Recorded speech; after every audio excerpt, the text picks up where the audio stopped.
John Mitchell is right here.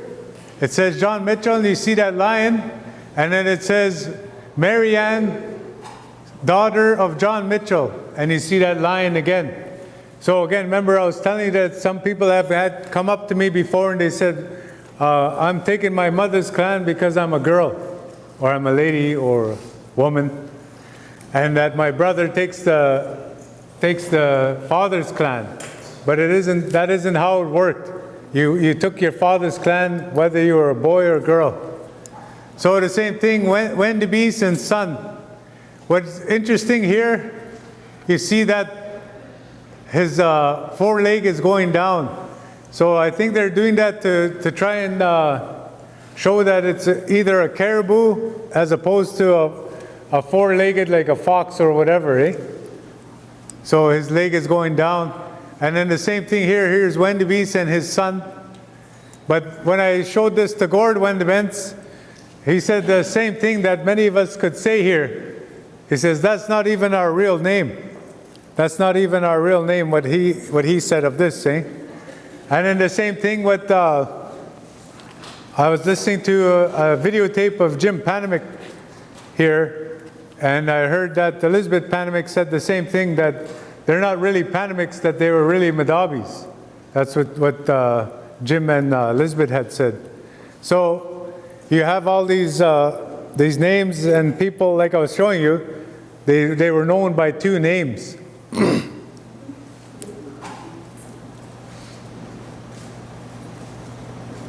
So here, this one, Makonzedes, the bear's foot, and you can't see, but if you actually looked at the document, you see that tail actually has the cross-hatching of a beaver tail. So there's no disputing that it's a skunk or a fox or whatever else. And here, this one's nice and skinny. You see Nawagabo draws a fish, and then his son was named Giutase, and it says son of Nawagabo. So the two fish, again, so the father and the son have the same clan, and the daughter and the father have the same clan. That's the main purpose of showing you this slide. So then here, it says Ben Megijik, son of Ogijagok. So here you see this clan here, and then we look for Ogijagok up here, and you see her clan is different. It looks like a caribou, and then the son has like that squirrel or skunk there. So again, the boy has a different clan than his mother.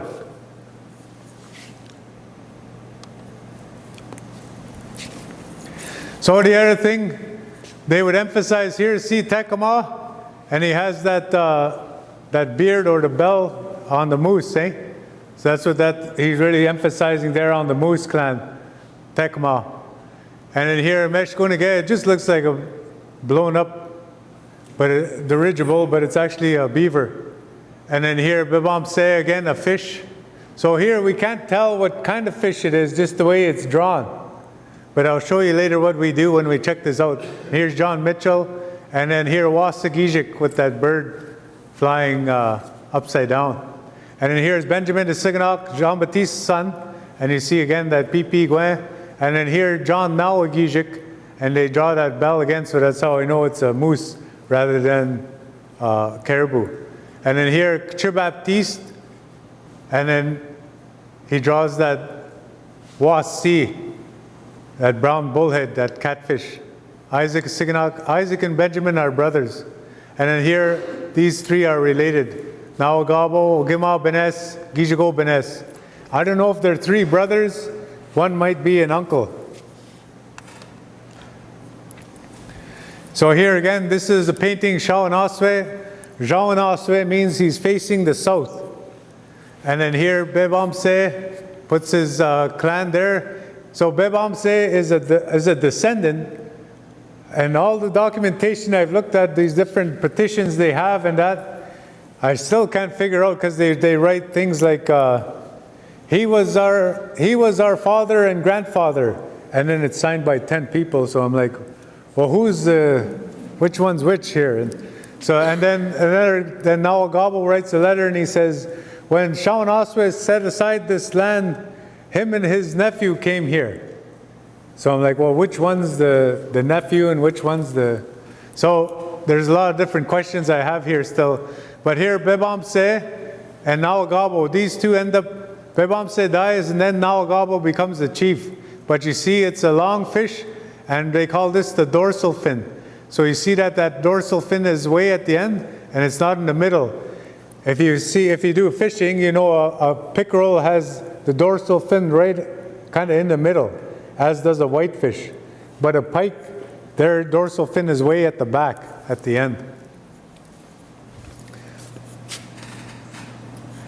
So here again, here's this. They came to Chiging. This was actually signed in Chiging, but it's a Magnetawan session to seed all the lumber on the Magnetawan Reserve. And then this was all signed by the chief himself, Bem Guneshkung. And then George Abataswe signed it. And you see here different names. Bem Guneshkung signs for himself and for his son, Francis Bem Guneshkung, who later became Bebmosh. And then here, Bebonung, he draws this big bird. So I can't tell what it actually is.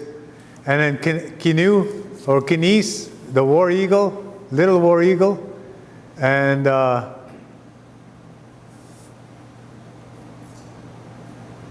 this one's a beaver. So we call that our brother or sister reserve, Magnetawan, because that Bem Guneshkung was the chief at Magnetawan, but in 1850 when he actually signed the treaty, he was living in Chiging here.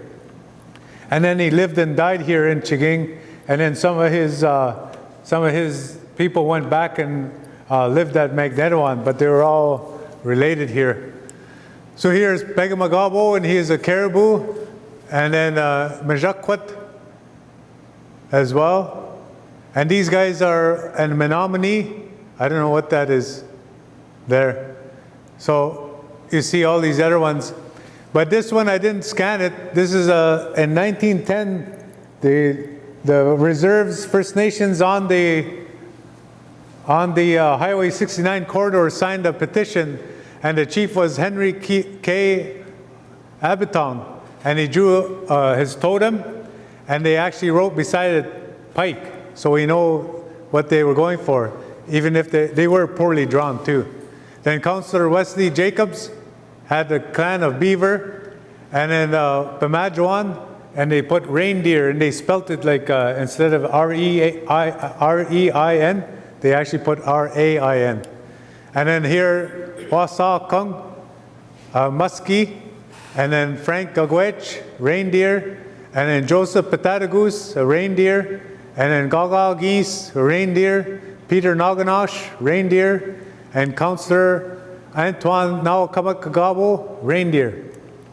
So on that previous slide, I forgot to show you that Magnetawan chief, Naganosh, he signed, Bem Guneshkung signed on behalf of Naganosh, and it was a reindeer. So you could say at times when you look at just the image, well, is this a moose, is this a caribou, or is this a deer? But then you compare it with other documentation, then you say, okay, Naganosh is definitely a reindeer because he signed this thing in 1910, and he put his totem there, and he wrote it in English that it's reindeer. So we know that for sure. And the same thing with Nawakamakagabo, reindeer, same thing. And then here, Peter Misabe put a loon. So we know there's a loon clan around the Highway 69 corridor. So this fella is Gord Wendebents back in 1820. Just kidding. No, this guy's name is, I always thought he looked like Gord. Anyway, this is a Shawano John Noddy, and he was at Walpole Island, and he was reportedly Tecumseh's aide-de-camp at the Moravian town. But here you see Pitwe Gijik, he puts just a footprint, and that's a crane footprint. And then here, a Shawano, and he puts a bird there of some sort. So I can't really figure out what bird that is. But this is a drum that's at the Royal Ontario Museum. They have this drum, and they have this medal of his there. These guys are from Rice Lake in Alderville. And this is Chief Badash and Crow. So you see here, Joseph Sawyer signs with an eagle from the River Credit. Peter Jones, oh, here it is. And he signs with an eagle as well. And then Alderville, John Sunday, Caribou, Big Jacob, Caribou, Joseph Skung, I don't know what it is. And then here, Badash has that crane, and Kopaway as well. And then here, this is the one I wanted to show you. That's an oak tree. There, that one's the oak tree. So then by Rama, Yellowhead, Big Shilling, and Nanagishkung, they're all caribou there. So anyway, you go down, you drive through that, I think it's Highway 11 that you can take through Huntsville and go back roads to Peterborough, then go up, I forget, is that the road? Then you'll come to a place called Potash. And that's actually a corruption of this chief's name. And it's, if we were out on the bay and we saw the Chijiman coming in or somebody else, we'd say Bidashe, if they were come sailing in. But then when you make a name, you take that last I off, like Naganash and Bebamash. So it would, the whole thing would be Bebemashe, he's sailing about. Naganashe, he's sailing in the front, or sailing or soaring. And then Badashe, Badash is, he's sailing this way, comes approaching by the wind, soaring or sailing. It's both. So here, this is John Sunday, and he had caribou or buffalo. They actually put on some of their documents ox. And so one time my friend, she was doing, her name's Darlene Johnson. She actually was the one who helped me understand quite a bit of this. So this Darlene was saying that she grabbed a bunch of these documents from Rice Lake area, and it would actually say here, I didn't grab the right one, but this is John Sunday's and his son. And it looks like caribou, you'd think caribou right off the bat. But they have other ones where they actually wrote, and it says ox. And so we were puzzled for a while, but actually it ended up being that it's a buffalo.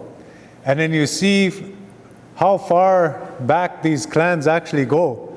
Because if you actually looked at the natural history, you'll see that there were buffalo that were south of Lake Erie and Lake Ontario, where the actual tree line was. And then they weren't very many, but they were there, and they called them a wood buffalo.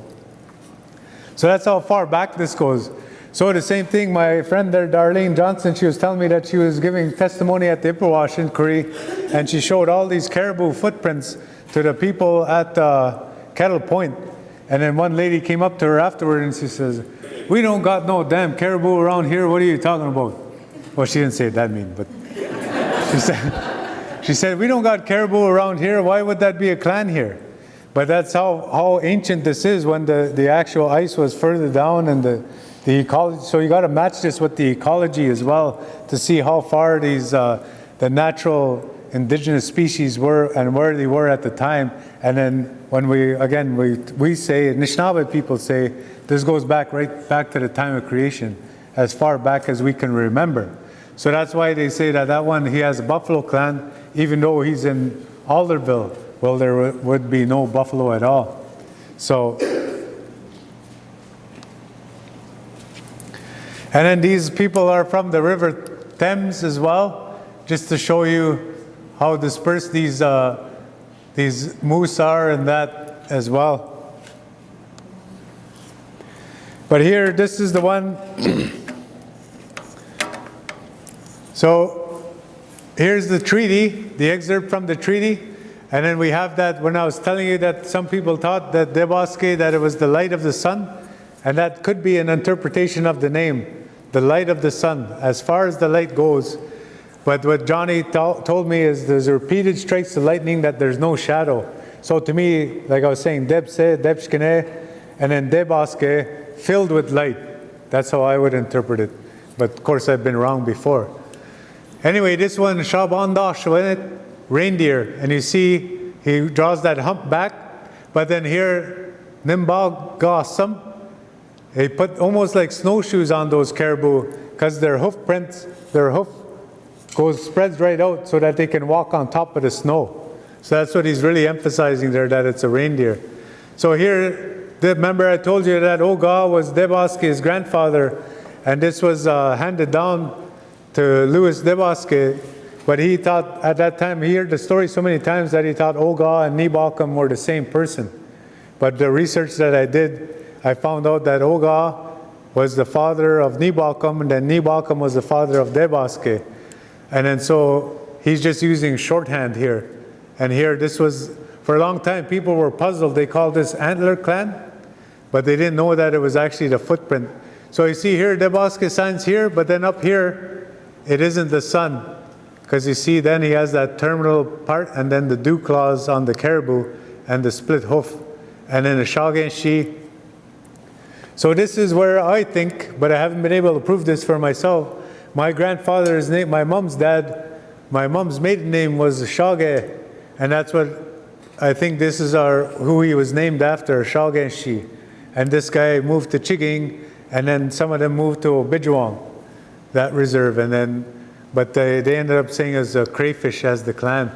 So here you see that for sure, marked there. So that these are 1, 2, 3, 4, 5, 6 different ways to represent the Caribou clan. And then of course, you know, caribou, they call a reindeer as well. But here's the hoof print in the snow. And then here's the hoof print in the mud. And then I wasn't able to show, I just pulled these off the internet, but you'd be able to show that dot there at the back if it were in the snow as well. So that's how we ended.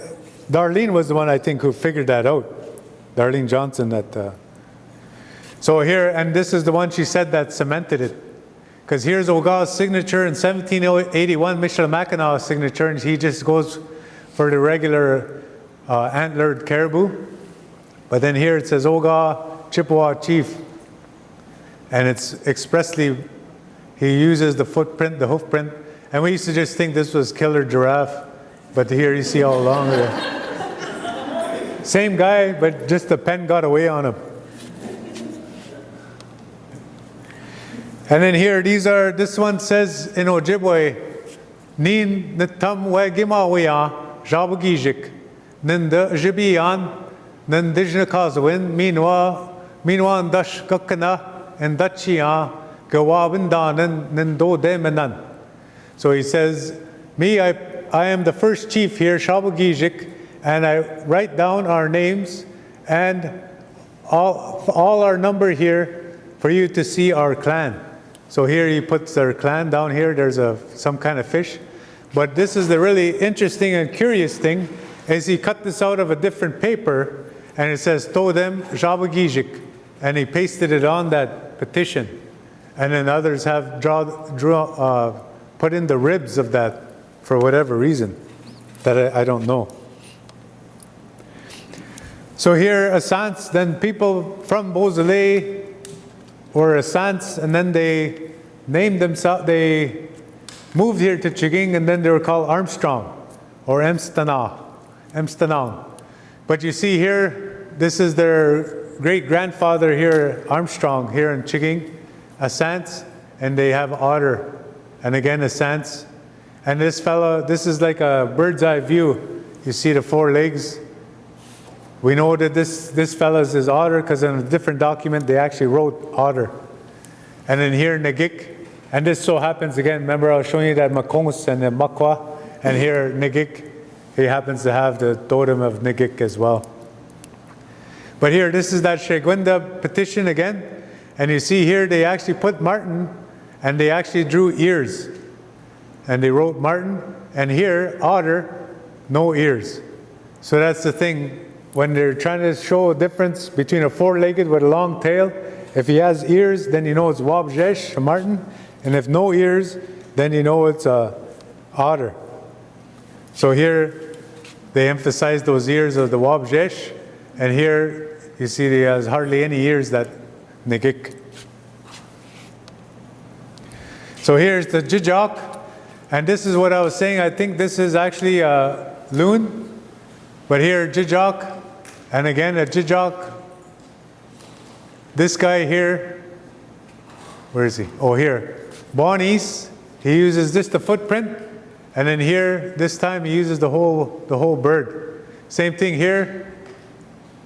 Gikwet tamagishkam, draws the whole bird, and then here draws the bird again. Crane. And then here, Mark of the Sioux, Chief Wabange, and it's a crane. So you see different ways of representing the crane, either the whole bird or the footprint with no back. So here, this is the crane. So sometimes you see people, you meet people, and then they saw a heron. And then they say, oh, I saw a crane. But it's really a heron. So here, this is their footprint that they leave, and you see there's no back claw. And here's that plover to show, remember I was showing you Shingwa Kons was saying he was a Crane clan because his mother was, and then all the Crane clan who were vying for that chieftainship says, you're not Crane clan, you married Jaganash. And so this is, some say plover, I know him as killdeer. So here, this one is a bittern, and moshkas, they call them, and jashage, that's a heron. But sometimes you'll hear people, they'll see these two, and they'll say, I saw a crane. So you gotta, still the English will mix you up if you say, I saw a crane, but you really mean this. And you even see people say that, they put on their regalia, I'm Crane clan, and then they have this heron there. So it's a jashage or shage, and then that one's mark is this, where his footprint leaves a back claw, that one. So that's the difference. These two are that.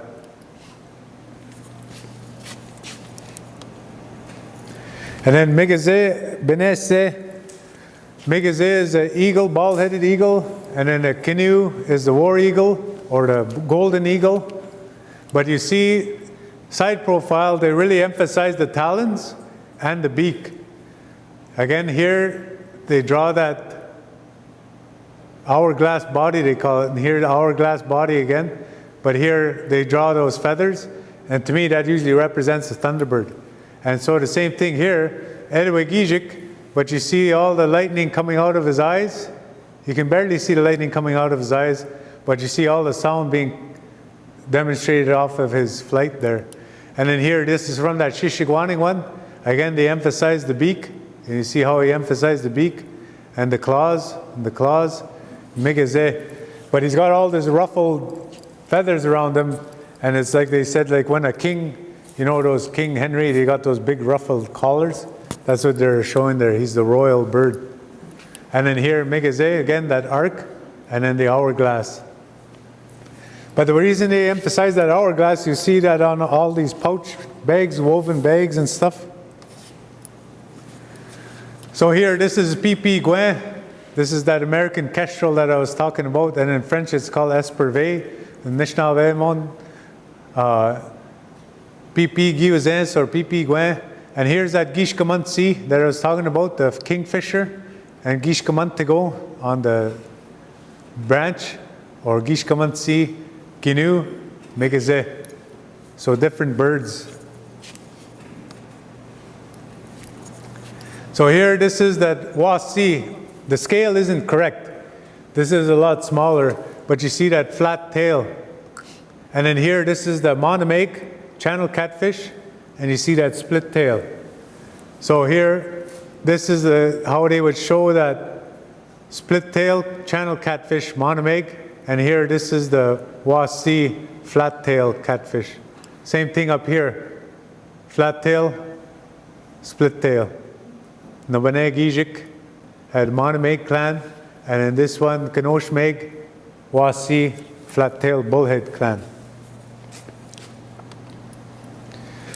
Maskinoje and Ginoje and Name. So this is what I was talking about. So this fish here, his dorsal fin is right in the middle. So it isn't a pike, a muskie, and it isn't a pike, and it isn't a sturgeon. So here, Naganawina, or now they say Naganawina, Naganawina, Niganawina, Here's a fish, but it has a bit of a ruffle there. So I think this one is a sturgeon, but I can't prove that conclusively. And then, like I said, Shawn Osway, and then they actually wrote pike. But you see, he doesn't have any dorsal fin till the end, and he's got these fins down here. So he's indicating that. But what we need, and he's got spots as well in there. So that's why I think it is the spots for the pike. But then when you look at his mouth, you'd think it would be that as well. So it's still up for debate. And then Makwa. Here, Kimo 1, to me, I always thought when I didn't actually have the document at high resolution, I just thought it was a buffalo, just because he had the big shaggy hair there and the short tail. But it's a bear. Kimo 1. And then here, Optagijik. And then here you see that they would draw it real easily. Then they showed the ribs again. And then Egishwe, that real curved body. I don't know why they did that with the bear. They would show that real curved body. And that's it. But the reason I wanted to do this presentation was I just noticed that we're on to our governance and that. And we haven't really discussed our clans and the role of clans in it. And we're trying to come up with a constitution. And it says, it's like one line, like, well, respect the clans or whatever. But it doesn't actually talk about the different clans and the different roles that each clan had and the different role that the clans played in decision making and in representation as well. So it would have ramifications, it could have ramifications for an election. So one scenario was, one person I was talking to said, well, it should be run by clans. And they said then you'd have a hoof clan or anybody of the Caribou clan, Moose clan, a Deer clan, then they would elect their own representative. And then people of the Bear clan would have their representative, and then they would have a seat around the council table. And then I said, well, then you get into this, what ends up happening in that case, you have Nwatans, Debaskis, and Bevmoshes that are all Caribou clan. And then let's say you had just one family that had one clan. Then you have these three families with one seat at the table, but you have this one family with an equal voice at the table. So you'd have to work on how you're actually going to have your decision-making process if you try and go with that. It's basically the argument that Wiki has with Waawaaskingaa, that when you get together to make a decision about the island, then Waawaaskingaa has an equal say at the table as the Wiki chief, when Wiki chief represents, I don't know how many people are at Wiki, and then Waawaaskingaa has like 40 people that they represent. So there's a mismeasure of representation, could be a mismeasure of representation. So when you're doing this constitution, I think you really have to try and factor that kind of thing in as well. There's this young lady, Sylvia Plain, she made a different diagram that I really liked, that I wish they would bring her up here to come and talk about it. She kind of superimposed this on a star blanket. So you have 8 directions, and then you have the 7 clans in there, and then you have different stages of life and stuff, and a lot of different arrows going in different directions of how you could enact, reformulate a whole constitution based on Anishinaabe and Matsuin, instead of taking down what the Indian Act already has, what they call devolved to us, and then we say, okay, we're going to make our constitution from this, rather than using this as the starting point and then spring off from that and wrestle with all the problems that we might encounter with that. So that was why I did this presentation ahead of the next treaty one. So next month I'm planning to do a talk on the Treaty of 1836, on its formulation here, because I did the treaty, an overview of treaties, then the Treaty of Niagara, then the next one was supposed to be 1836 treaty. So that's what the plan is next month. And then after that, 1850, then 1862. So So thank you all for staying this long. See, you are tired and yawning away and everything, but thanks for staying the whole time.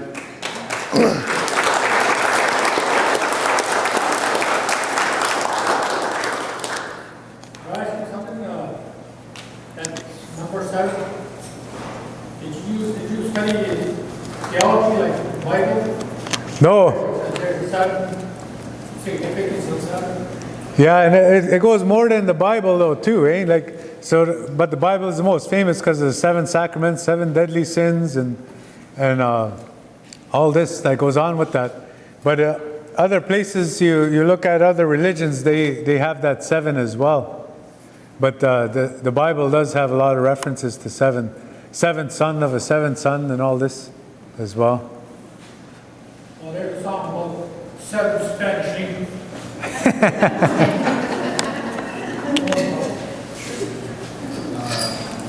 Any other questions? Magneet? Bonjour. There's a painting over here. Are you going to be selling the video here? I was going to just put it on the OCF website. And then I'm going to make a book. But I got to get permission from the different archives to use the actual documents. So that's what's taken a bit. So the talk will be online, but the book will be for sale later. Charles.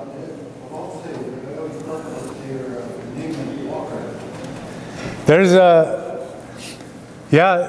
some say walker, and others, it could actually mean too, flying about, whizzing around, of a bird flying, not you on Saturday night. Or Bebam says, so it could be, it depends on how you say it. Beba Mose would be the older way if you're, and that's why we Anishinaabe on Manitoulin contract our words, so we say Pam Se. And then, but in the older way, you would say Baba Mose, and that would mean for sure walking about, walking here and there. Then if you said Baba Misse, that means it's flying around. So there would be, and it depends on how it's said. So, but I have some that say it means that flying about. But then one of the people early on in the 1880s or 1890s, they said, my name's Bebam Se, and they put in brackets Walker.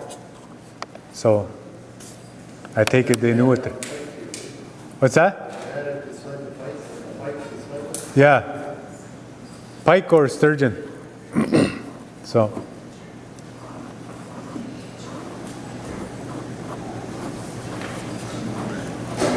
Okay, nothing else? Miigwech. Where did those McDonald's fit in? Scottish. Is there a document that shows the anglicized version of a lot of the names?